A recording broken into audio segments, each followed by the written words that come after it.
Dans cette petite vidéo, nous allons voir certains termes qui compliquent des fois les débutants. Vous allez voir que comprendre ces termes revient à savoir quelles sont les étapes d'après. Quand on est en train d'exploiter une machine afin d'y pénétrer. Alors au premier plan, nous avons un exploit. C'est quoi un exploit? Un exploit, c'est un moyen par lequel un attaquant profite d'un défaut dans un système. Donc le défaut, il existe. Pour exploiter ces défauts, il faut utiliser un exploit.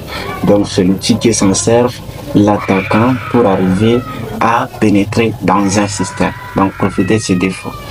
Alors, au deuxième point, nous avons un payload. Un payload, c'est un code que nous voulons faire exécuter par la machine cible. Donc vous avez un reverse shell, est un payload qui crée une connexion depuis la cible vers l'attaquant. Alors qu'un bound shell est un type de payload qui attache une invitée de commande à l'écoute d'un port sur la machine cible afin qu'un attaquant puisse venir se connecter. Listener est un composant qui attend des connexions entrantes, donc de tout type sur la machine attaquante. Vous voyez, on va exécuter un payload sur la machine cible qui peut-être va pousser la machine cible à venir se connecter sur notre machine. Pour ça, on va utiliser un listener. Voilà.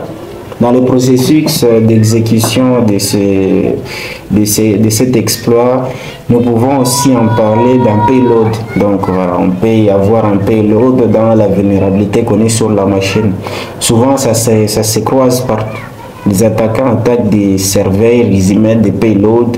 À partir de ces payloads, nous allons utiliser un exploit qui va faire exécuter ces payloads, et ces payloads va d'une certaine manière venir se connecter soit à nous ou exécuter certaines conditions qui ont été établies. Voilà, merci beaucoup.